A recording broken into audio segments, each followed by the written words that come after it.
Microphone check 1 2. Hey everybody, it's the Mansta.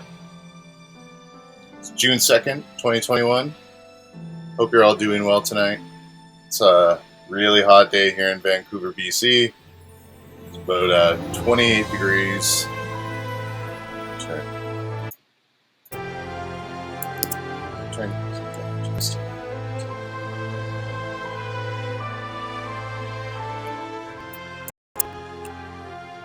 This is the beginning of my Final Fantasy Ultra Marathon. Sorry about the little bit of a late start. We had some technical difficulties there. It's not a first stream, first episode in a stream series, I guess you should say, without some technical difficulties. So I'm just doing a little bit of an overview and hopefully get started on a little bit of gameplay today. What I'm planning on doing, I'm going to be going through each of the first 9 Final Fantasy games. So for the first 3 games, they're going to be on the Famicom or the NES. For the 4th, 5th, and 6th installments, those are going to be on the Super Nintendo, Super Famicom. And the 7th, 8th, and 9th installments in the series, those are going to be on the PlayStation 1, or my PS1, as it is called, the original incarnation of the PlayStation. So we're going to get started. This is a copy of Final Fantasy 1, the first one, which originally came out in 1987 in Japan, and then in 1990 in North America. Quite a long time before it got ported over here. And there is also picked up a copy of Final Fantasy 2 for the Famicom. Now, I don't have a Famicom yet. I am considering getting one. But the reason for having this is that if we want to play, what we can do, we can use the manual, which of course is in Japanese, because this never came out in North America originally. But we can use Google Lens to translate the pages of the book, and we can go through it when we get to that. I'm planning on going through and translating all of this into, I'm sure, super high quality translations as offered by Google. So that's kind of fun. So we can go through. So the plan is, of course, this does not work in here. I do have an adapter, but of course, unfortunately, I don't speak Japanese. And what the plan is I'm going to be going through and playing each of the games in their original presentation, so in the NES in the case of the first 3. But what I'm going to be doing is playing English translated versions of those games.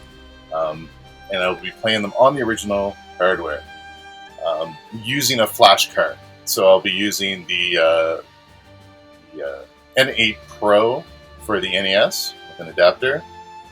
And for the Super Nintendo, the FX Pack Pro is the plan.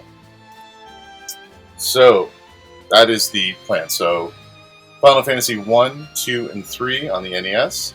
2 and 3 originally weren't released for the NES in North America, so those will be played via the flash card and translated ROM. Final Fantasy 4, 5, and 6. 4, which is known as Final Fantasy 2 on Super Nintendo. I'll hopefully be picking up a copy of that. 5 is this one right here. And that was never released in North America originally on Super Nintendo. So that as well, we'll be playing this using a translated ROM on the Super Nintendo. So picked up a copy of that. So we have a copy of the manual for that. So we have a copy of the poster / booklet and everything for that. So again, we're using Google Translate with the Lens app to utilize the instruction manuals as we go through the games. So the original games, the original manuals, that is the plan. For the PlayStation 1, of course, we'll be having the 7, 8, 9, but not until we get to Final Fantasy 6, aka Final Fantasy 3 in the US. Now that is possible to get in North America, but I would like to try and find a copy of the Japanese ROM for Final Fantasy VI and add the translations back, because I know there are some differences that were made to the North American version. Otherwise, I probably will try and pick up a copy of Final Fantasy III for the Super Nintendo, which is a little bit pricey, but I'll see if I can find a loose copy somewhere. And for Final Fantasy 7, 8, 9, those are on the PlayStation. I have a PS1, which is the second version of the PlayStation, the second iteration of the original PlayStation. It's the first slim PlayStation that was released. And so yeah, so those three games are on the disc-based games. Things will be a little bit slower.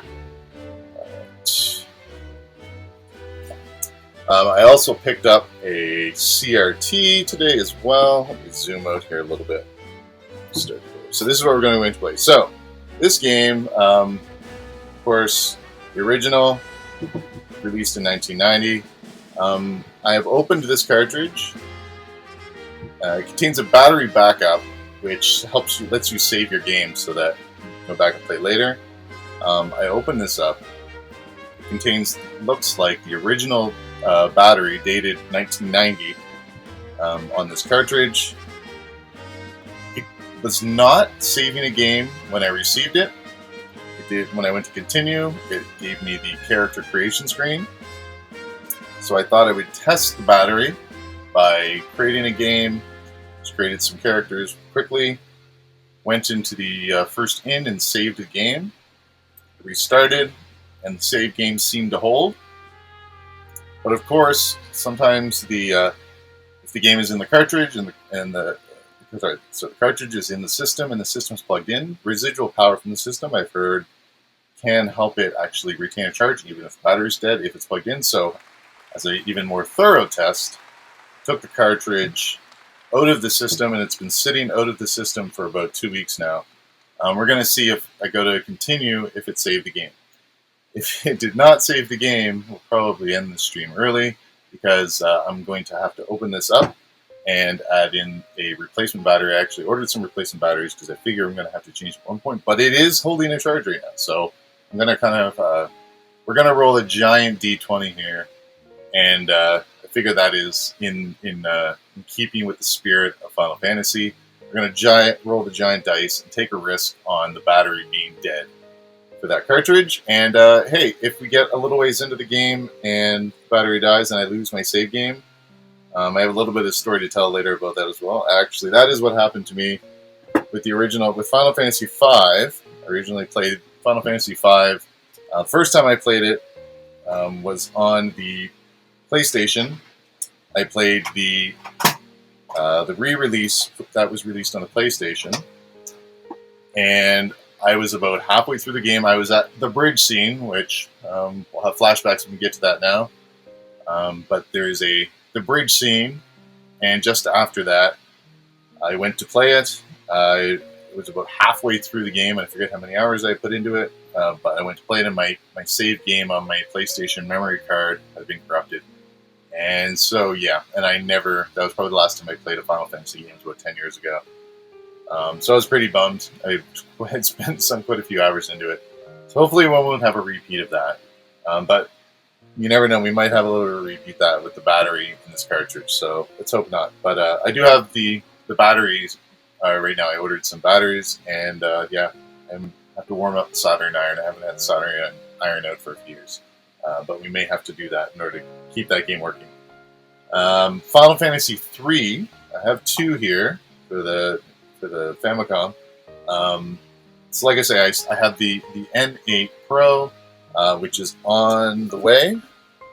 It's not here yet. It's still in the mail. The mail is slow, obviously, with state of the world. So for 2 and 3, we'll be doing those. But I wanted to get a copy of the cartridge so we can use the booklets.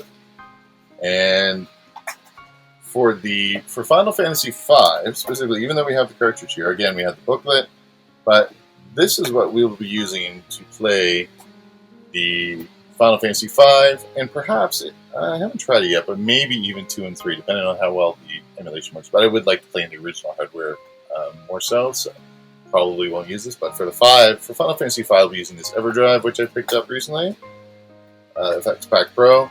And the fun thing about this, we'll be doing some more streams with this.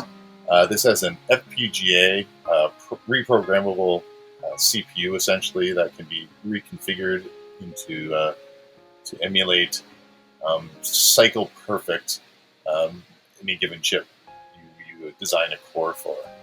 So this can run Super FX games. It also can play full motion. It has a special chip called the MSU1, which can play CD quality sounds. People have made patches to play CD quality sound and full motion video on Super Nintendo, so that's kind of neat. Something it couldn't really do because it never got a CD add-on. The ability to do that with flash cards now, that's pretty fun, so I'm looking forward to seeing that. So that's how we'll be playing Final Fantasy V with the English translation on the FX Pack Pro. Used to be called the SD to SNES. Yeah, that's kind of fun. Alright. I also just recently today, I picked up actual CRT. I'll bring that up on camera here shortly. And what else? Oh, so these are the PlayStation versions of the Final Fantasy. This is Final Fantasy 1 and 2, so that's another option, another way we can play. If we have any issues with the Everdrive route, I just want to copy this so we can play. The big issue with these games on the PlayStation, they're very good ports.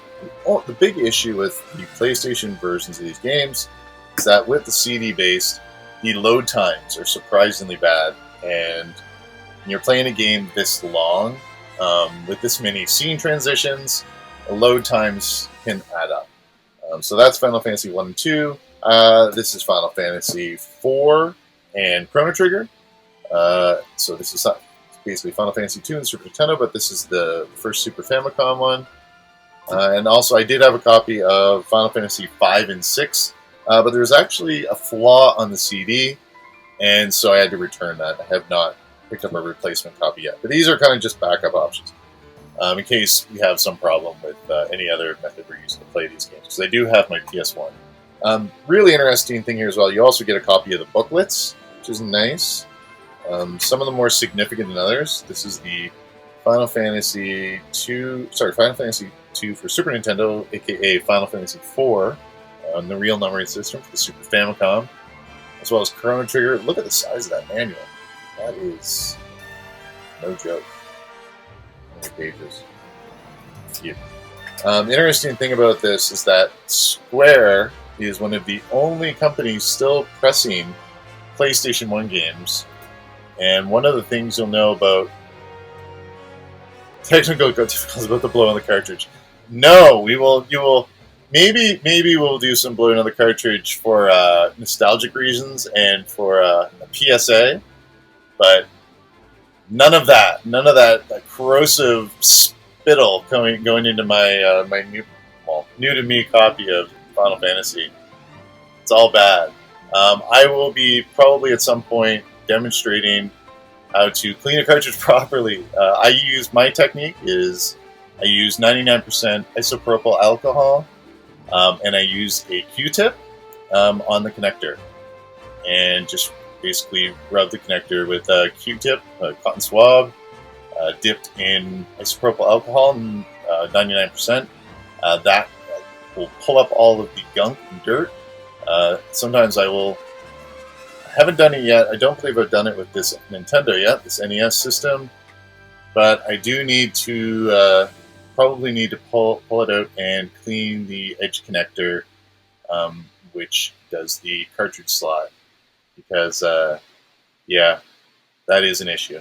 And unfortunately, so blowing on the cartridge actually in the long term makes things worse, because what happens is when you blow on the cartridge, there's little bits of breath and spit get on the metal contacts, and actually causes, and you blow on it, and then gets a little bit of moisture in there. Shove the cartridge into the slot, and that moisture is trapped in there. What happens is you get oxidized, and you run electricity through it, and you get moisture, metal, electricity going through it. And what happens is actually increases the oxidization, so it's rusting essentially. So what's happening is the moisture causes the connector to rust, which is why blowing on it, eventually things get worse and worse and worse, and eventually it stops working. So essentially you're rusting your connector if you blow on it, in layman's terms. So don't do that. But I will probably clean some cartridges here just to make sure everything's working nicely. I did clean the cartridge. I missed the opportunity to stream that, but I did clean the cartridge on the Final Fantasy 1 last week. How you doing, A-Star Games? Thanks for coming through. Alright, so, yes, so the thing I was going to say was, the interesting thing was, if you play PlayStation 1 games, you will know that people will tell you that every PlayStation 1 game has a black back. It's actually not true, because Square has continued to press PlayStation 1 copies of their games. And I looked it up, and according to like Reddit and the forums, when people started talking about this, it looks like it happened around 2014 or 2015. They basically, I'm guessing, the production stopped on the black discs, or there was no more stock, and so yeah, they're silver.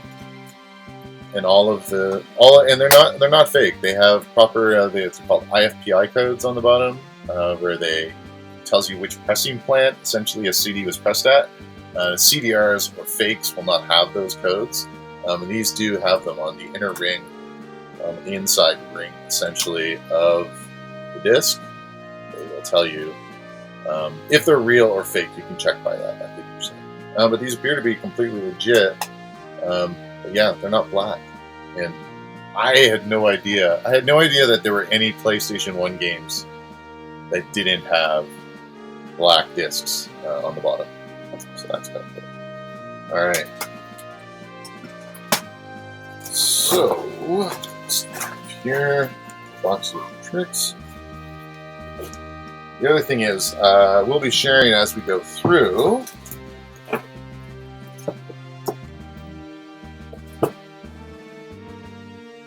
This is the book I picked up about almost exactly a year ago. And it is the Final Fantasy Ultimania Archive. And what this is an anthology with all kinds of really neat stuff about these first 6 games. So this is Volume 1. And these are the games that we're going to be playing, the first 6. And then I actually decided to play the PlayStation 1 games as well. These are the Nintendo and the Super Nintendo games. And it's really nice. Just a compendium of artwork and all kinds of other neat stuff about these games.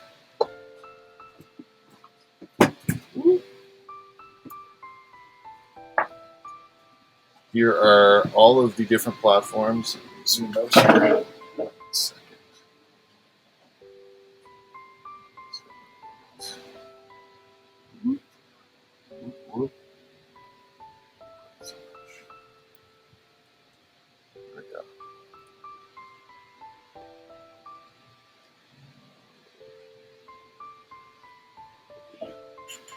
So here is the original Final Fantasy and all of the different platforms for which it's been released.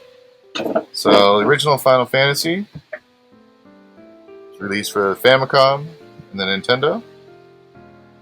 MSX2 in 1989. The original Famicom was released as a combo cartridge. Microphone over here a little bit. Released as a combo cartridge with 1 and 2 as well in Japan for the Famicom. This is kind of neat. This cartridge, if you look it up on eBay, is actually a double height cartridge. WonderSwan Color is another system. I actually don't know much about this system. It was late 90s, early 2000s system, it looks like. But the interesting thing about this is that the version that was released for the PlayStation is the WonderSwan version, apparently, which has some changes, slight changes to the game. Again, this is why we're playing the original. There's also a console bundle where you bought a Wondrous one and it came combined with that original at that port. There's also a premium package of the PlayStation version of this one here, which is the one we're just looking at. This bad boy, Final Fantasy Origins. It's got a pretty badass little specialty box. Whatever an iMode is, I'm guessing that's some sort of mobile device or something. It was ported for that. Game Boy Advance, they ported the combo over to Game Boy Advance. Easy Mobile Phone Service, Easy Web Mobile Phone Service. All right, that was 2004.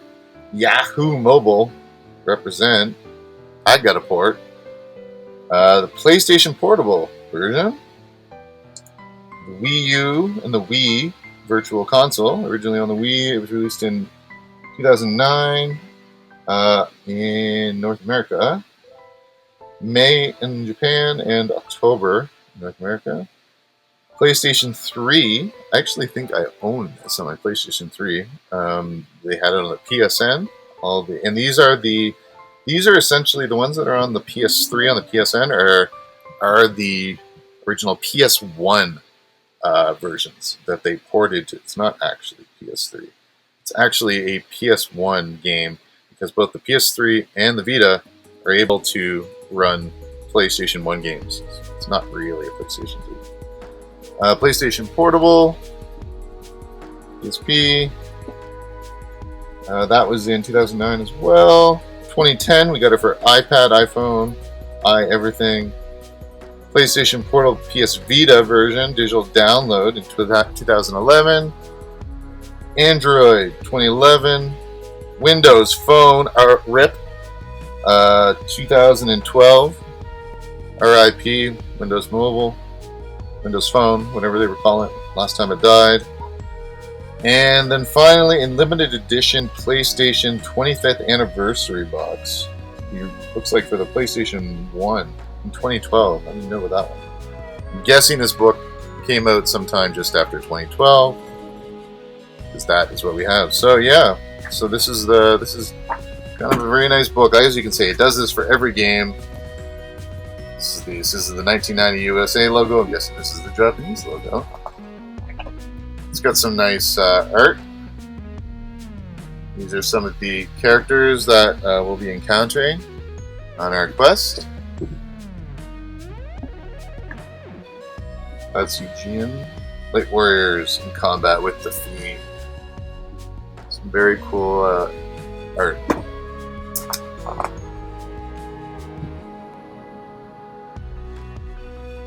Flying Fortress, Uncharted Lands.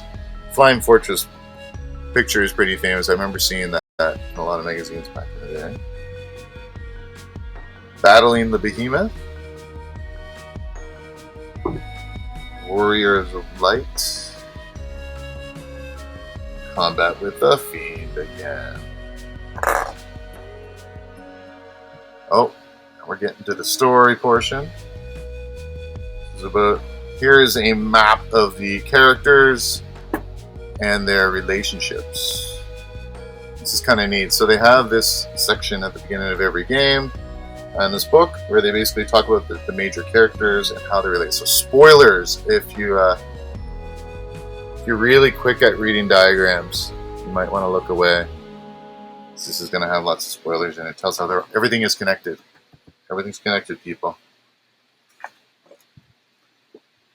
Warriors of Light, some more art. Some great art. Got our world map.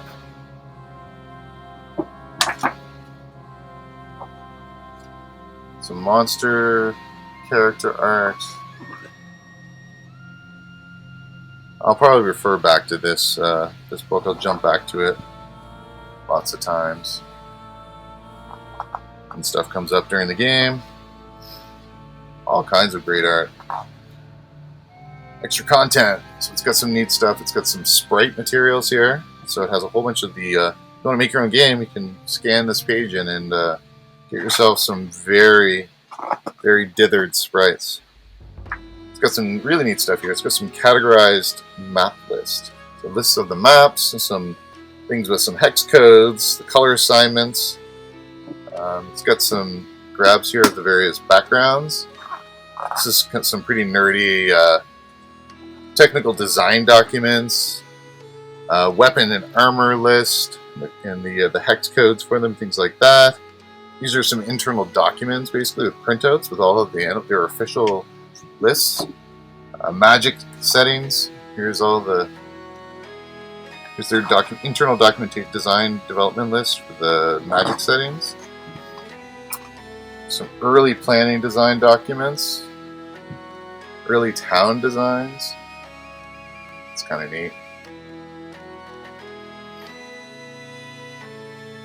Some diagrams, these original mock-ups where they had a 2x2 layout instead of all the characters being lined up 4x1 on the right hand side.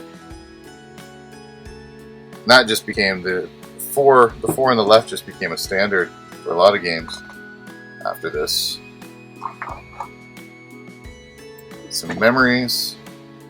We're gonna earn in this Final Fantasy 2. So that's the section of the book, Final Fantasy 1. It really goes into a lot more detail. You can see, goes into a lot more detail, I would say, for 5 and 6 especially, and like half of this book. Pretty much. Especially actually 4 and 6, I would say. 4 and 6 and 5 actually have a little bit less. But you can see the different colors there. You can see how much space is devoted to each of the 6 games here. So blue is Final Fantasy 1. That kind of purpley color, pinkish color is Final Fantasy 2. It's kind of cool. Greenish one, Final Fantasy 3. Not a lot about that. I'm glad I'm going to have the manual for that. Apparently that was a little bit obtuse. Final Fantasy 4, aka 2, is the purple. Final Fantasy 5 is the other purple. Kind of put 2 purples together. Not again. Well, there we go. I guess it's a dark blue and purple. And the final one's the red. That Final Fantasy 6. And man, yeah, they gave about 6 games, but they gave about a quarter of it, I would say, to Final Fantasy 6. It's kind of hard to tell. 4 and 5 have almost as much, but 6, that red chunk at the end, big. Alright. So this is 2/3 of our journey here. Going to be covered by this book. Alright, so that's pretty much the overview of everything. I've been talking for almost an hour now. Apologies for the technical difficulties. My Macintosh decided that it didn't want to play audio through the Bluetooth speakers. It decided they were only a headphone. It refused to even give the option to play my sound through my Bluetooth headphones. So I am tied to my laptop by my short wired headphones because they're the only ones I could find quickly. Yeah, so that's a bit of an overview. Everything we're going to be covering, like I say, we're going to be playing. So Final Fantasy 1, we got the original cartridge. I'm also going to try and pick up the original cartridge for Super Nintendo Final Fantasy 2 and 3, aka 4 and 6. 2, we're going to be playing on the N8 Pro Everdrive. 3 as well, we're going to be playing fan translations. My goal is to use the most... haven't quite decided on which translations. There's a lot of different translations provided by fans, as well as there's some really good ones. What I may use is, even though I'm not going to be playing the upgraded Final Fantasy games that have been enhanced for newer consoles, some of those games, they do give you an official translation, and people have taken the translations from, say, the Game Boy Advanced versions, and they have backported them and patched them onto the original Nintendo and Super Nintendo ROMs. Sorry, I should say Famicom and Super Famicom ROMs. And that the plan is to use the official translations with the original versions. So the most official translation I can find. Even though they can be a bit clunky, and people will say that the fan-made translations are better in a lot of cases, My goal is sort of to be as official and as authentic as possible to the original experience. Even though these games were never, half of these games were never released in North America, the first 6, I want to try and keep the experience authentic, even though it's translated. And with the translation, I want it to be as authentic as possible. So, yeah. Real cartridge for Final Fantasy 1, and ideally 4 and 6, aka 2 and 3. 2 and 3. 2, 3, and 5, we're going to play ideally the Game Boy Advance, or I guess PlayStation, some of them, an official translation from a newer port of the game, but patched onto the original ROM, with using the Everdrive on the original hardware. NES for 1, 2, and 3, Super NES for 4, 5, and 6, and PlayStation 1 is going to be 7, 8, and 9. And yeah, so it's going to be nice to get the hardware out. So what I've got here, in order to, so that you all can see what is going on. What's going on? I have a cheap HDMI capture device. Really straightforward. It's got HDMI in and out. That gives me a USB, USB-C. USB-C to connect that to the computer, and that's how I'll be capturing and streaming. For the analog end, I purchased this. These are not that expensive. They cost about $40, I would say, on Amazon. This is a SCART / HDMI to HDMI converter.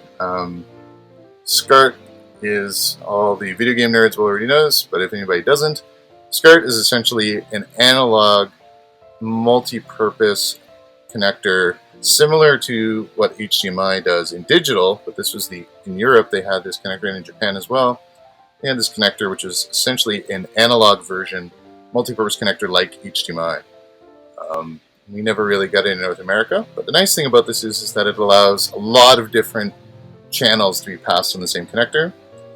So for many systems, if you pick up a SCART cable, you can actually get RGB output, which is a more high quality signal, image quality that you can get out of a lot of systems. You can't do that with the Nintendo. So unfortunately, for the Nintendo, you need this little sucker. This actually allows you, it also gives you S-video input. But essentially this little adapter here is a SCART to RCA and S-video adapter. And as I said, it's a multi-purpose adapter, even though it's analog. So this connector can carry both the stereo audio, as well as a composite video, as well as an S-video signal, which splits the video signal into a couple different channels, so you get even higher quality with that. And this is very common with the PlayStation 1 era, especially. This was sort of the highest end connector and output that it had during the PlayStation 1 era, is the S-video, because it separates the color from the brightness, essentially. Chroma and lumens calls it. Anyway, yeah, so this will allow me to take my composite video and audio from my Nintendo, convert it the right way around, SCART, that gives me HDMI out into HDMI. So that is how I'll be recording. What else? I'll be using the standard NES controllers, if anybody's wondering. And yeah, that's about it. That's it for the kickoff. I'm going to stop the stream here for a second, and I'm going to get everything hooked up. And, I should also show off the CRT before I do that.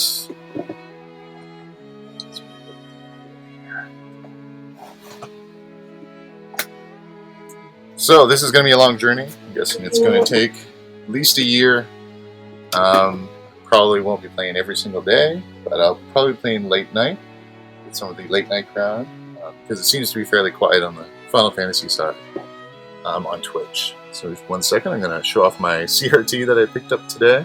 really excited because as much fun it is to play on a LCD monitor, you really get a more authentic experience. Even though the input lag and output lag is not really an issue with a game like Final Fantasy, where it's a turn-based and doesn't really rely on reflexes, it's still very nice to have an authentic CRT experience when you are playing these old games. Just 1 second, I'm just going to get it up on the desk here.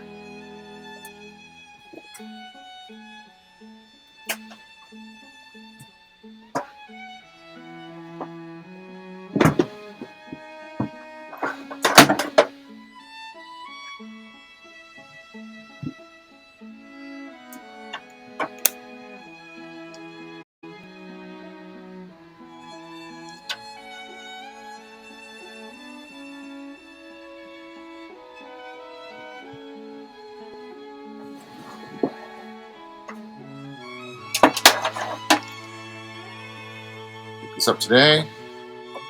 Nice CRT. Lots. 14-inch Toshiba. When was it manufactured? December 2001. This is a very late CRT model, so it should be fairly reliable. We've got video, we've got component, and we have S-video. Lots of options, and also, of course, RF. So this is a 14-inch Toshiba television. Let's see the model number there. If you're curious, blurry. So it's a 14F41C. If you want to look it up, 14AF41C. If you want to look up the model. So yeah, that's what I'm going to be playing on. And yeah, so ready to get started. Final Fantasy 1. Plug it in, get everything hooked up, and let's see if my save game that I created about 2 weeks ago and took the cartridge out of the system and just left it out. Let's see if we have a save game when I plug it in. So I'm gonna sign off now, and thanks for tuning in for the overview. My name is the Mansta. Hope you enjoy the Final Fantasy Ultra Marathon, and have a good one. Peace.